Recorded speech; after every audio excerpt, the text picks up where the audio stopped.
बार फिर से आपको लेकर चलते हैं गढ़वा घाट आश्रम, जहां प्रधानमंत्री नरेंद्र मोदी पहुंच चुके हैं और कुछ ही देर में वो जनसभा को भी संबोधित करेंगे। और खास दौरा है यहां का प्रधानमंत्री का, क्योंकि तमाम जो इलाके हैं वाराणसी के वहां को लगभग वो कवर कर चुके थे। अब ये बाहरी इलाका है, यहां पर भी प्रधानमंत्री संदेश देने की कोशिश करेंगे और अपनी पहुंच बरकरार रखने की कोशिश करेंगे। लोगों को ये बताने की कोशिश करेंगे कि चाहे वो इलाका कोई भी हो वाराणसी का, वो जरूर वहां पर आते हैं, लोगों से बात करते हैं, अपना संदेश देने की कोशिश करते हैं। वाराणसी में कुल 8 विधानसभा की सीटें हैं, लेकिन 5 विधानसभा की सीटें ऐसी हैं जहां पर बीजेपी के लिए नाक का सवाल है, क्योंकि ये विधानसभा सीटें सीधे सीधे प्रधानमंत्री के लोकसभा क्षेत्र की सीटें हैं। ये 5 विधानसभा सीटें, और इन्हीं विधानसभा सीटों को लेकर तमाम तरह की मशक्कत भी हो रही है बीजेपी की तरफ से। विशाल पांडे हमारे साथ जुड़ गए। विशाल, क्या अपडेट है?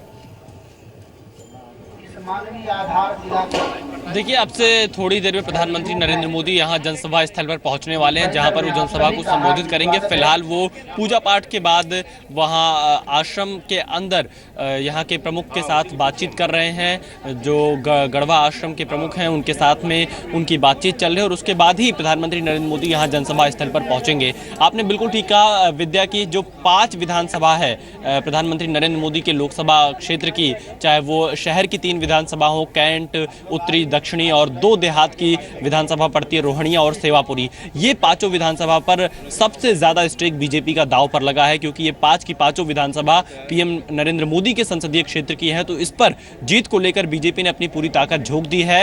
हालांकि बनारस में 8 विधानसभाएं कुल मिलाकर हैं, और 3 विधानसभाएं कुछ दूसरी लोकसभा में पड़ती है, लेकिन जिला बनारस है। इसलिए प्रधानमंत्री नरेंद्र मोदी हर उस इलाके में फिलहाल जा रहे हैं जहां से वो अपना जातीय समीकरण, एक मैसेज देने की कोशिश अपने वोटरों में कर सके और ये बता सके कि वो यहाँ के सांसद हैं और अपने लोगों के बीच में आ रहे हैं। विद्या जी विशाल, और आसपास के जो गांव हैं वो भी इस आश्रम से बहुत प्रभावित माने जाते हैं, तो यहां से प्रधानमंत्री की कोशिश ये भी होगी कि वो लोगों तक अपनी बात पहुंचा पाए, संवाद कर सके उन लोगों के साथ।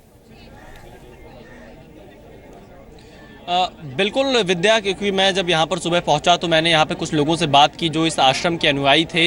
हमने उनसे पूछा आप कहाँ से, तो उन्होंने बताया मैं चंदौली से हूँ, मुगल सराय से हूँ। तो आप इससे ये अंदाज़ा लगा सकते हैं कि जो इस आश्रम के अनुयायी हैं वो आसपास के ज़िलों में भी रहते हैं, बनारस के कई गाँव में और रहते हैं। और इससे यहाँ से कम ये मैसेज देने की कोशिश प्रधानमंत्री कर रहे हैं गढ़वा घाट आश्रम में आकर, कि आसपास के जो ज़िले हैं बनारस के साथ साथ, चाहे वो चंदौली हो, मुगल सराय हो, या भदोही हो, मिर्जापुर हो, यहां पर जो इस आश्रम के अनुयायी हैं उनको संबोधित करके प्रधानमंत्री नरेंद्र मोदी अपनी बात को आगे रखना चाहते हैं। और यही वजह है कि प्रधानमंत्री ने गढ़वा घाट आश्रम को जनसभा के लिए चुना। यहां पर गौशाला में आए, यहां के प्रमुख के साथ मुलाकात कर रहे हैं। तो पूरी प्लानिंग सामाजिक ताने बाने को बुनने की है। विद्या।